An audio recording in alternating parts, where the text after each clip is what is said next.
नमस्कार दोस्तों, आप सभी का स्वागत है हमारे चैनल मीरा कहानियां में। दोस्तों, तो आज हम सुनेंगे जया एकादशी की व्रत कथा।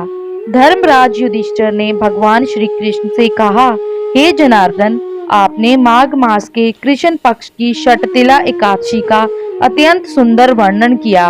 अब आप कृपा करके माघ शुक्ल एकादशी का क्या नाम है, कृपा बताइए। व्रत की विधि और उस दिन कौन से देवता का पूजन किया जाता है, विस्तार पूर्वक कहिए।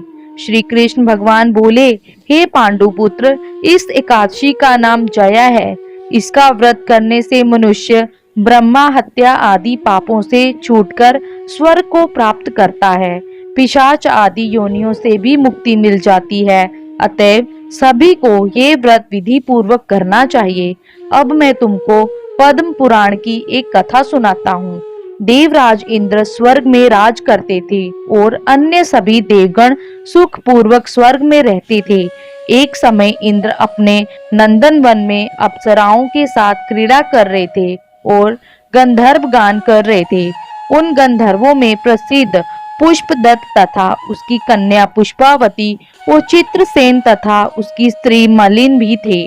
मलिन का पुत्र पुष्पवान और उसका पुत्र माल्यवान भी उपस्थित थे।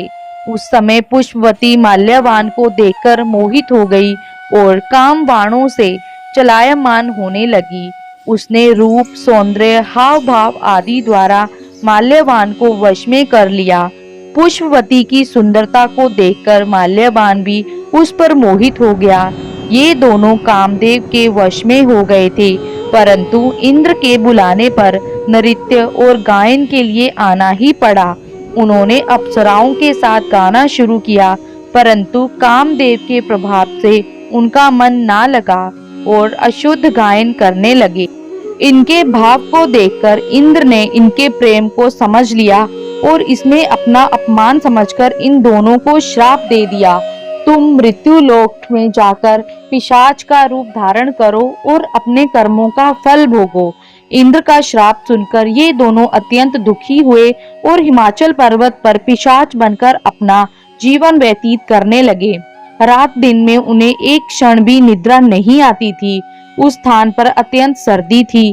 उनके दांत सर्दी से कटकटा रहे थे।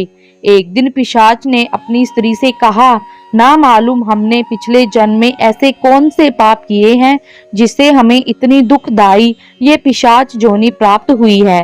देवयोग से एक दिन माघ मास के शुक्ल पक्ष की जया नाम की एकादशी आई। उस दिन इन दोनों ने कुछ भी भोजन नहीं किया और ना कोई पाप कर्म ही किया। वे दोनों अत्यंत दुखी मन से पीपल के वृक्ष के नीचे बैठे रहे। जब सूर्य नारायण अस्ताचल को चले गए तब रात्रि भर इन दोनों को सर्दी के कारण निद्रा भी नहीं आई। दूसरे दिन प्रातः काल होते ही इस व्रत और रात्रि जागरण के प्रभाव से इनकी पिशाच देह छूट गई और अत्यंत सुंदर वस्त्रों तथा आभूषणों से अलंकृत होकर दोनों ने स्वर्ग लोक को प्रस्थान किया। उस समय आकाश में देवगण तथा गंधर्व उनकी स्तुति तथा पुष्प वर्षा करने लगे। स्वर्ग में जाकर उन दोनों ने देवराज इंद्र को प्रणाम किया। इंद्र ने इनको उनके प्रथम रूप में देखकर अत्यंत चकित होकर पूछा, तुमने अपनी पिशाच जोनी से किस प्रकार छुटकारा पाया, सब हाल बताओ। ये सुनकर माल्यवान बोले, हे देवेंद्र, भगवान विष्णु की कृपा और जया एकादशी के व्रत के प्रभाव से हमारी पिशाच देह छूटी है। तब इंद्र बोले, हे माल्यवान, भगवान की कृपा और एकादशी के व्रत करने से न केवल तुम्हारी पिशाच जोनी छूट गई है, वरन हम लोगों के भी वंदनीय हो गए हो। भगवान विष्णु और शिव के भक्त हम लोगों के लिए भी वंदनीय है। अतः आपको धन्य है। अब आप पुष्पावती के साथ जाकर विहार करो। श्री कृष्ण ने अंत में कहा, हे राजा युधिष्ठिर, इस जया एकादशी के व्रत से बुरी योनि छूट जाती है।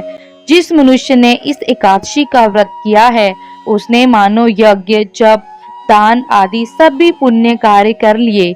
जो मनुष्य जया एकादशी का व्रत करते हैं वे अवश्य ही 1000 वर्ष तक स्वर्ग में निवास करते हैं। दोस्तों, तो ये थी जया एकादशी की व्रत कथा। अगर आपको ये कथा अच्छी लगी हो तो कमेंट करके बताएं और वीडियो को लाइक करें। चैनल पर नए हैं तो सब्सक्राइब करें। धन्यवाद।